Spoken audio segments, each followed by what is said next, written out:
Hello दोस्तों, स्वागत है आपका विजन यूपीएससी विद विनीता में। आज हम लोग घटना चक्र का जो सामान्य विज्ञान का जो विविध कर रहे थे उसी का जो पहला पार्ट है जीव विज्ञान का, उसे हम लोग आज पढ़ेंगे। तो इसी प्रकार पहला है जीव विज्ञान की उपशाखा। तो उपशाखा में कुछ संक्षिप्त में नोट्स दिए गए हैं, उसे हम लोग पहले पढ़ लेते हैं। तो शुरू करते हैं आज हम लोग। सामान्यतः विज्ञान शब्द प्रत्येक सुव्यवस्थित एवं क्रमबद्ध ज्ञान या अनुभव के लिए प्रयुक्त होता है। इसे मुख्यतः दो भागों प्रकृति विज्ञान मतलब नेचुरल साइंस तथा सामाजिक विज्ञान सोशल साइंस में विभाजित किया जा सकता है। प्रकृति विज्ञान दो प्रमुख शाखाओं फिजिकल साइंस तथा लाइफ या बायोलॉजिकल साइंस लाइफ और बायोलॉजिकल साइंस में विभाजित होता है, जो पुनः कई शाखाओं व उपशाखाओं में विभाजित होता है। लेमार्क तथा ट्रेविरेनस नामक वैज्ञानिकों ने सर्वप्रथम जीव विज्ञान शब्द का प्रयोग किया था। जीव विज्ञान की शाखाएं और कुछ उपशाखाएं हैं, उसे हम लोग बारी बारी से देखते हैं। पहला है जूलॉजी, विभिन्न प्रकार के जंतुओं का विस्तृत अध्ययन इसमें किया जाता है। दूसरा है बॉटनी, इसमें विभिन्न प्रकार के पादपों मतलब पेड़ पौधे और उनके क्रियाकलापों का अध्ययन किया जाता है। अगला है जीवाश्मिकी, जिसे पैलियोबायोलॉजी भी कहते हैं, इसमें जीवों के जीवाश्मों का अध्ययन किया जाता है। अगला है पैलियोबॉटनी, तो बॉटनी हम लोग यहाँ देख ही चुके हैं, पादपों का अध्ययन किया जाता है। तो पैलियोबॉटनी में पादप जीवाश्मों का अध्ययन किया जाता है। इकोलॉजी, सजीवों पर उनके चारों ओर के पर्यावरण के प्रभाव का अध्ययन किया जाता है। अगला है जेनेटिक्स, जेनेटिक्स में जीवों के आनुवंशिक लक्षणों तथा इनकी वंशागति का अध्ययन किया जाता है। अगला है फिजियोलॉजी, इसमें शरीर के विभिन्न भागों के कार्य तथा कार्यविधियों का अध्ययन किया जाता है। पैडोलॉजी, इसमें मृदा निर्माण, मृदा के प्रकार इत्यादि का अध्ययन किया जाता है। जेरेंटोलॉजी, मनुष्य में वृद्धावस्था एवं काल प्रभावन के सामाजिक संज्ञानात्मक मनोवैज्ञानिक तथा जैविक पहलुओं का अध्ययन किया जाता है। इसी प्रकार इथोलॉजी में मानव सहित सभी जंतुओं के व्यवहार का अध्ययन किया जाता है। और बायोनिक्स में जैविक जगत के गुणों सिद्धांतों के प्रयोग द्वारा आधुनिक उपकरणों व अभियांत्रिकी तंत्रों का निर्माण करना इसमें अध्ययन शामिल है। और बायोनोमिक्स में जीवधारियों का उनके वातावरण के साथ संबंध का अध्ययन किया जाता है। इसी प्रकार आगे देखते हैं मायोलॉजी, मायोलॉजी में मनुष्य के पेशियों का अध्ययन।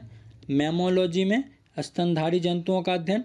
बायोनोमी में जीवन के नियमों से संबंधित अध्ययन। बायोमेट्री में गणित एवं सांख्यिकी की तकनीकों द्वारा जीव विज्ञान का अध्ययन। फ्रेनोलॉजी में मस्तिष्क के विभिन्न भागों की क्रियाशीलता का तथा विक्षिप्तता का अध्ययन। एंथोलॉजी में फूलों का अध्ययन। एग्रोस्टोलॉजी में घास से संबंधित अध्ययन। पैलिनोलॉजी में विभिन्न प्रकार के परागकणों का अध्ययन। ऑन्कोलॉजी में कैंसर व संबंधित ट्यूमर का अध्ययन। और टेरेटोलॉजी में शारीरिक विकास में आने वाले असमानताओं का अध्ययन किया जाता है। कॉन्ड्रोलॉजी में उपास्थियों से संबंधित अध्ययन। ऑस्टियोलॉजी में अस्थियों का अध्ययन। सेरोलॉजी में रुधिर सीरम का वैज्ञानिक अध्ययन। हीमेटोलॉजी में रुधिर का अध्ययन किया जाता है। न्यूरोलॉजी में तंत्रिका तंत्र से संबंधित अध्ययन। लिथोट्रिप्सी में एक चिकित्सकीय प्रक्रिया जिसमें किरणों की सहायता से गुर्दे पित्ताशय मूत्राशय की थैली में स्थित पथरी को तोड़कर मरीज का इलाज किया जाता है। पैथोलॉजी में रोगों की प्रकृति लक्षणों व कारकों का अध्ययन किया जाता है। पैरासिटोलॉजी में परजीवी जीवों का अध्ययन किया जाता है। वायरोलॉजी में विषाणुओं का अध्ययन किया जाता है। बैक्टीरियोलॉजी में जीवाणुओं का अध्ययन किया जाता है। एंटोमोलॉजी में कीटों का अध्ययन किया जाता है। मिरमैकोलॉजी में चींटियों का अध्ययन किया जाता है। मैलोकोलॉजी में मोलास्का एवं उनके खोलों का अध्ययन किया जाता है। इक्थियोलॉजी में मत्स्य की संरचना कार्यिकी इत्यादि का अध्ययन किया जाता है। सर्पेंटोलॉजी में सर्पों का अध्ययन। हेर्पेटोलॉजी में उभयचरों तथा सरीसृपों का अध्ययन किया जाता है। ऑर्निथोलॉजी में पक्षियों का अध्ययन किया जाता है। डर्मेटोलॉजी में त्वचा तथा इसके रोगों का अध्ययन किया जाता है। ट्रोफोलॉजी में पोषण एवं पोषण विधियों का अध्ययन किया जाता है। और टेटोलॉजी में उपार्जित लक्षणों का अध्ययन किया जाता है। इसी प्रकार हम आगे देखते हैं।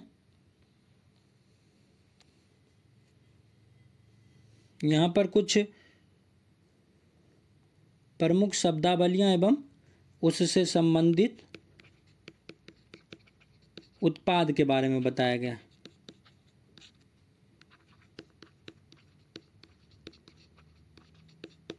शब्दावलियाँ और उससे संबंधित उत्पाद के बारे में बताया गया।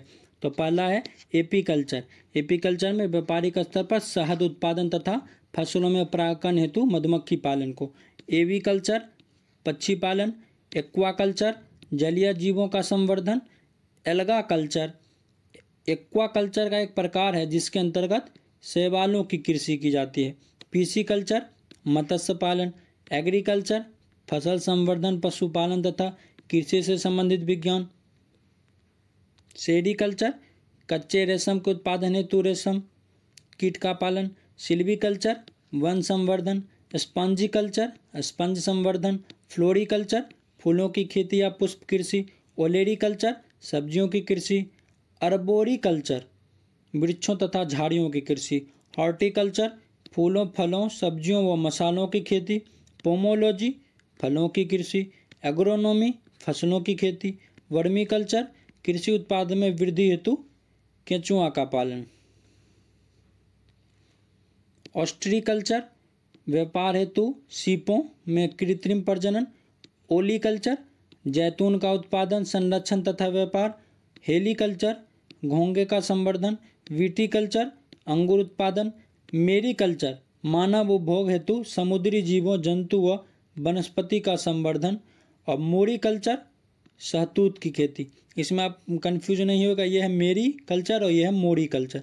हाइड्रोपोनिक्स या एरोपोनिक्स या एरोकल्चर मृदा विहीन पादप संवर्धन को हम लोग कहते हैं। ये तीनों एक ही नाम है। इस प्रकार यहाँ पे आप लोग चित्र में देख सकते हैं कि हाइड्रोपोनिक प्रणाली के द्वारा पादप संवर्धन किया जा रहा है। यहाँ पर ये पोषक द्रव्य हैं यहाँ पे, और ये वायु पत्थर हैं एयर स्टोन, और यहाँ पर वायु पंप किया जाता है इसके कारण। इसी प्रकार हम आगे देखते हैं।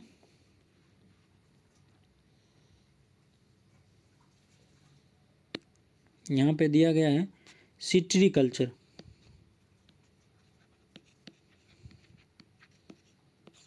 सिट्रीकल्चर में होता है खट्टे फलों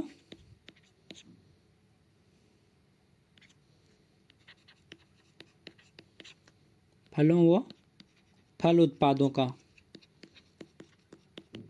संवर्धन।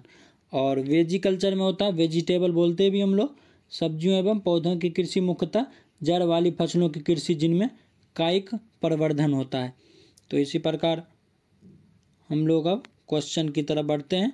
इसी प्रकार अगला क्वेश्चन है जंतु विज्ञान का अध्ययन कहलाता है, मतलब अध्ययन करता है। जंतु विज्ञान में किस किस चीज़ का अध्ययन करते हैं हम लोग? तो जीवित एवं मृत जानवर दोनों का। जंतु विज्ञान के अंतर्गत जीवित एवं मृत जानवरों का विस्तृत अध्ययन किया जाता है। जंतु विज्ञान जीव विज्ञान की एक प्रमुख ब्रांच है, ये शाखा है, जिसके जनक जो हैं वो क्या कौन है? एरिस्टोटल या अरस्तु माने जाते हैं। अगला क्वेश्चन है इसमें से मिलान करो के लिए मतलब दिया गया है यहाँ पर सूची 1 को सूची 2 से मिलान करना है। तो पक्षी के अध्ययन को क्या बोलते हैं हम लोग? ऊपर में पढ़ ही चुके हैं, क्या बोलते हैं? ऑन्थोरियोलॉजी। और वंशागति को क्या बोलते हैं? जेनेटिक्स बोलते भी हम लोग हैं। और पर्यावरण मतलब इन्वायरमेंट इकोलॉजी बोलते भी हैं, सब्जेक्ट पढ़ते भी हम लोग उसको। और जीवाश्म जो होता है उसको क्या बोलते हैं? पैलियोबायोलॉजी। इसी प्रकार इसका आंसर हो गया आपका यहाँ पे बी नंबर। अगला क्वेश्चन है फूलों के अध्ययन को क्या कहते हैं? तो फूलों के अध्ययन को क्या कहते हैं? एंथोलॉजी। अगला क्वेश्चन है तो यहाँ पे कुछ जो 4 ऑप्शन दिए गए हैं उसके बारे में भी यहाँ पर बता दिया गया है। तो फ्रेनोलॉजी को इसमें क्या होता है? मस्तिष्क के विभिन्न भागों की क्रियाशीलता तथा विक्षिप्तता का अध्ययन। और एंथोलॉजी में क्या होता है? फूलों का अध्ययन। और यही पूछा भी गया था प्रश्न में। एग्रोएस्ट्रोलॉजी का मतलब होता है घास से संबंधित अध्ययन। पैलिनोलॉजी का मतलब होता है विभिन्न प्रकार के पराग कणों का अध्ययन। अगला क्वेश्चन है कीटों के वैज्ञानिक अध्ययन को क्या कहते हैं? एंटोमोलॉजी। तो यहाँ पे 4 ऑप्शन, चारों के बारे में बताया गया है। इक्थोलॉजी में होता है मत्स्य की संरचना, कार्यकी इत्यादि का अध्ययन। एंटोमोलॉजी में होता है कीटों का वैज्ञानिक अध्ययन। पैरासिटोलॉजी में होता है परजीवी जीवों का अध्ययन। और मेलोकोलॉजी में होता है मोलस्का और इनके। अगला क्वेश्चन है निम्नलिखित में से कौन सा विषय जनसंख्या एवं मानव समुदायों के महत्वपूर्ण आंकड़ों के अध्ययन से संबंधित है? तो यहाँ पे कौन है? जनांकिकी। इसकी व्याख्या को पढ़ लेते हैं हम लोग। जनांकिकी मतलब डेमोग्राफी के अंतर्गत जनसंख्या एवं मानव समुदायों के समस्त निर्धारक तत्वों तथा उनके परिणामों का अध्ययन किया जाता है। इसके अंतर्गत जनसंख्या के आकार, क्षेत्रीय वितरण एवं बनावट, उसमें पाए जाने वाले परिवर्तन तथा परिवर्तन के उत्तरदायी कारणों जैसे जन्म दर, मृत्यु दर, क्षेत्रीय संचरण और सामाजिक गतिशीलता का अध्ययन किया जाता है। अर्थात इसके अंतर्गत जनसंख्या के गुणात्मक एवं परिमाणात्मक दोनों ही पक्षों का अध्ययन व विश्लेषण किया जाता है। अगला क्वेश्चन है विभिन्न संस्कृतियों के वैज्ञानिक विवरण के तुलनात्मक अध्ययन को क्या कहते हैं हम लोग? इथनोलॉजी। ऐसे बोलते भी हैं, ये एथनिक कल्चर है। तो कल्चर में जानते ही संस्कृति के बारे में होता है। इसी प्रकार यहाँ पे 4 ऑप्शन जो दिए गए उसकी व्याख्या को बताया गया है। तो इथनोलॉजी का मतलब होता है विभिन्न संस्कृतियों के वैज्ञानिक विवरणों का तुलनात्मक अध्ययन। और इथनोग्राफी का मतलब होता है किसी विशेष संस्कृति का अध्ययन। इथोलॉजी का मतलब होता है मानव सहित सभी जंतुओं के व्यवहार का अध्ययन। और एथिक्स का मतलब होता है नैतिक आचार तथा कर्तव्य का मनोवैज्ञानिक अध्ययन। इसी प्रकार अगला क्वेश्चन है जैविक जगत में होने वाले कार्य, गुण व पद्धति के अध्ययन के इस ज्ञान की मशीनी जगत में उपयोग करने को क्या कहते हैं? तो इसे कहते हैं बायोनिक्स। बायोनिक्स का मतलब होता है जैविक जगत में होने वाले कार्य, गुण एवं पद्धति का अध्ययन एवं अजैव तंत्र पर इसका प्रयोग। बायोनोमिक्स का मतलब होता है जीवधारियों का उनके वातावरण के साथ संबंध का अध्ययन। बायोनोमी का मतलब होता है जीवन के नियमों का अध्ययन। बायोमेट्री का मतलब होता है गणित एवं सांख्यिकी की तकनीकों द्वारा जीव विज्ञान का अध्ययन। अगला क्वेश्चन है पैलियो वनस्पति के अंतर्गत अध्ययन करते हैं किसका? तो पैलियो वनस्पति के अंतर्गत हम लोग क्या करते हैं? जीवाश्म का अध्ययन करते हैं। तो इसलिए जो ऑप्शन में नहीं है इसलिए इसका आंसर हो जाएगा इनमें से कोई नहीं। कौन से जीवाश्म का अध्ययन करते हैं हम लोग? तो करते हैं यहाँ पर पादप जीवाश्म का। ठीक, क्योंकि यहाँ पे वनस्पति की बात हो गई है तो ये क्या होगा? बॉटनी हो जाएगा। तो इसीलिए यहाँ पर पैलियो वनस्पति या पैलियो बॉटनी के अंतर्गत हम लोग पादप जीवाश्म का अध्ययन करते हैं जो कि लाखों वर्ष पूर्व बर्फ, मिट्टी इत्यादि के नीचे किसी प्राकृतिक घटना के कारण दब गए थे। उनकी जो छाप पत्थरों की चट्टानों में प्राप्त होती है। जीवाश्मों से जैव विकास के वास्तविक ठोस प्रमाण मिलते हैं। प्रोफेसर बिरबल साहनी को भारतीय जीवाश्म वनस्पति विज्ञान का जनक कहा गया है, फादर ऑफ इंडियन पैलियोबॉटनी। अगला क्वेश्चन है रेशम कीट पालन को क्या कहते हैं हम लोग? सेरीकल्चर। ऑप्शन में जो मतलब पॉइंट दिए गए हैं उसको भी व्याख्या यहाँ पर किया गया है। तो हम लोग देख लेते हैं एपीकल्चर व्यापारिक स्तर पर शहद उत्पादन तथा फसलों में परागण हेतु मधुमक्खी पालन। हॉर्टिकल्चर जो होता है पुष्प एवं फल देने वाले पौधों का अध्ययन। सेरीकल्चर होता है कच्चे रेशम के उत्पादन हेतु रेशम कीट का पालन। और फ्लोरिकल्चर होता है सजावट के लिए काम आने वाले पुष्पों का अध्ययन। और यहाँ पर अगला क्वेश्चन है मधुमक्खी का उपयोग किया जाता है किसके लिए? एपीकल्चर में। ठीक, और अगला क्वेश्चन है निम्नलिखित में से कौन सा एक युग्म जो है सही सुमेलित नहीं है? तो फूलों की खेती को फ्लोरिकल्चर कहते हैं, फसलों की खेती को एग्रोनॉमी कहते हैं, और यहाँ पर सब्जियों की खेती जो है यहाँ पे गलत दिया गया है। ये हॉर्टिकल्चर का मतलब होता है बागवानी, और फलों की खेती पोमोलॉजी, ये सही दिया। इसी प्रकार इसका आंसर हो जाएगा सी नंबर। कुछ व्याख्या दिए गए संक्षेप में उसे हम देख लेते हैं। बागवानी कृषि की एक विशेष पद्धति है। इसके तहत फलों की कृषि पोमोलॉजी, सब्जियों की कृषि ओलेरीकल्चर तथा फूलों की कृषि को फ्लोरिकल्चर। अब प्रश्न ए एवं डी के तहत फूलों की खेती एवं फलों की खेती के लिए क्रमशः फ्लोरिकल्चर एवं पोमोलॉजी नामकरण किया गया, जो इसके लिए विशिष्ट शब्दावलियाँ। विकल्प सी के अंतर्गत सब्जियों की खेती के लिए नामकरण हॉर्टिकल्चर किया गया, जो इसकी वृहद श्रेणी की शब्दावली। सब्जियों की खेती के लिए इसकी विशिष्ट शब्दावली ओलेरीकल्चर है। यदि सभी नामकरण विशिष्ट शब्दावली के रूप में ही सही माने जाएं तो विकल्प सी सही सुमेलित नहीं होगा, क्योंकि यहाँ हॉर्टिकल्चर के स्थान पर ऑलरेडी कल्चर होना चाहिए था। फसल एक वृहद शब्दावली है जिसके अंतर्गत सभी प्रकार की फसल, खाद्यान्न, गैर खाद्यान्न, पशु आहार फसल सभी शामिल होते हैं। फसलों की खेती के अंतर्गत फसल तथा इसके लिए प्रयुक्त मृदा भी शामिल होगी, अतः इसके लिए इसकी वृहद शब्दावली एग्रोनॉमी का नामकरण उचित है। अगला क्वेश्चन है, सब्जियों के लिए काम आने वाले पौधों के अध्ययन को क्या कहा जाता है? तो क्या कहा जाता है यहाँ पे कहा जाता है ऑलरेडी कल्चर। ऑलरेडी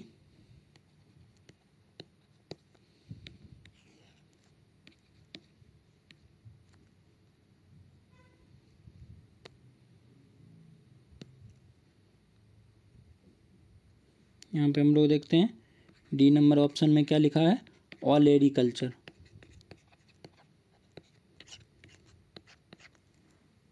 अगला क्वेश्चन है, निम्नलिखित युग्मों में कौन सम्मिलित नहीं है? तो एपीकल्चर जो है शहद की मक्खी के लिए ठीक है, सेरीकल्चर जो है सिल्क वर्म के लिए, पीसी कल्चर जो हम लोग पढ़ ही चुके थे ऊपर में, मछली पालन होता है, इसलिए ये गलत है।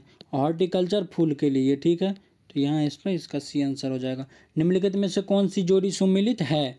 तो शब्द और अर्थ के बारे में दिया गया है, तो लैक्सिकोग्राफी जो है ये शब्दकोश का संकलन है, ये यहाँ पे ठीक दिया गया है।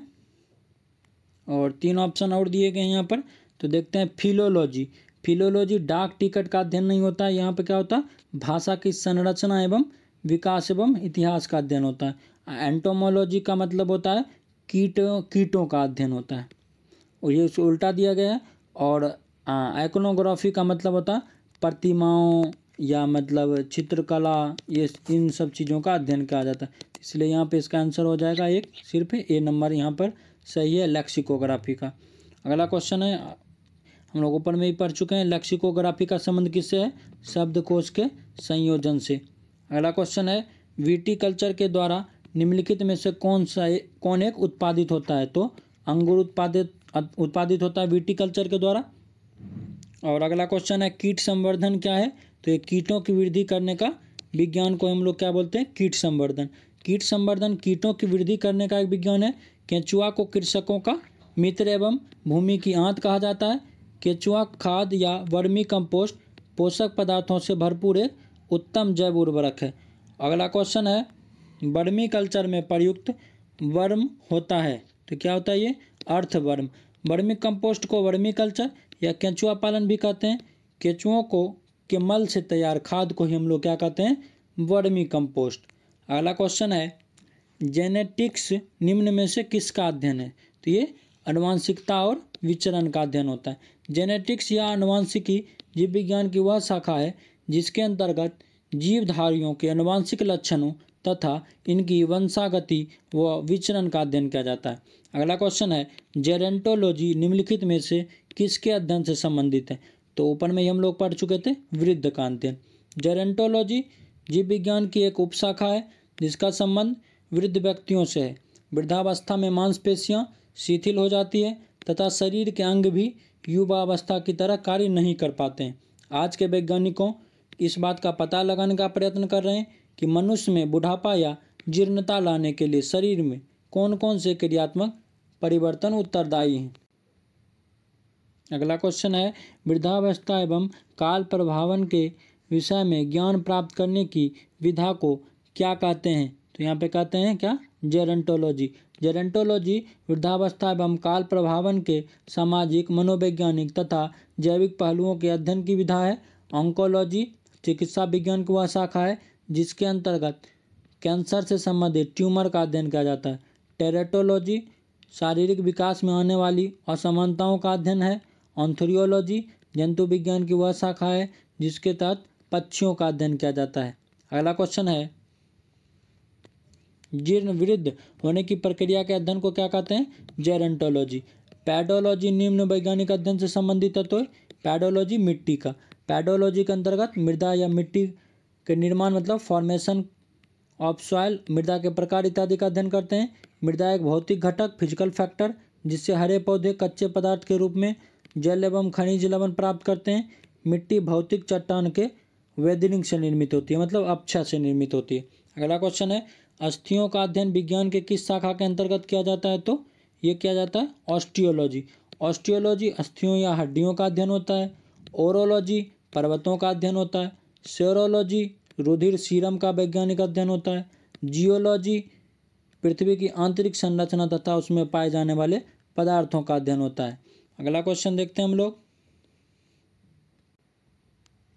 हड्डियों की पढ़ाई विज्ञान की किस शाखा के अंतर्गत होती है? तो ये थी ऑस्टियोलॉजी के अंतर्गत। इसी प्रकार अगला क्वेश्चन है, सर्पों के विषय में जानकारी प्राप्त करना क्या कहलाता है? यहाँ पर सर्पेंटोलॉजी। इसकी व्याख्या को हम लोग पढ़ लेते हैं। सर्पेंटोलॉजी के अंतर्गत सर्पों का अध्ययन किया जाता है। हर्पेटोलॉजी जीव विज्ञान की शाखा है और जिसके अंतर्गत उभयचरों तथा सरीसृपों का अध्ययन किया जाता है। ऑन्थ्रियोलॉजी के अंतर्गत पक्षियों का अध्ययन किया जाता है। इक्थियोलॉजी के अंतर्गत मछलियों का अध्ययन किया जाता है। और अगला क्वेश्चन है, निम्नलिखित में से बेमेल को ज्ञात कीजिए। तो पहला है फिजियोलॉजी, दूसरा है साइकोलॉजी, तीसरा पैथोलॉजी और चौथा बैक्टीरियोलॉजी। तो इस अंश में बेमेल है साइकोलॉजी। क्यों? क्योंकि फिजियोलॉजी, पैथोलॉजी और बैक्टीरियोलॉजी जीव विज्ञान से संबंधित है, लेकिन साइकोलॉजी जो है वो किससे संबंधित है? मनोविज्ञान से। इसीलिए विधा जो है अलग है, यहाँ पर बेमेल है। अगला क्वेश्चन है, हाइड्रोपोनिक्स क्या है? तो हाइड्रोपोनिक्स जो होता है वो मृदा विहीन पादप संवर्धन है। हाइड्रोपोनिक्स एक ऐसी प्रक्रिया है इसमें खनिज पोषक तत्वों के विलयन के प्रयोग द्वारा जल में पौधों को उगाया जाता है। यह पौधों को उगाने की ऐसी विधि है जिसमें भूमि में पौधे नहीं उगाए जाते हैं। ये किस में होते हैं? मतलब पानी में होते हैं, ये भूमि में नहीं होते हैं। तो इसी प्रकार आज हम लोगों ने पहला चैप्टर देखा और कल हम लोग इसके आगे चैप्टर को देखेंगे। धन्यवाद।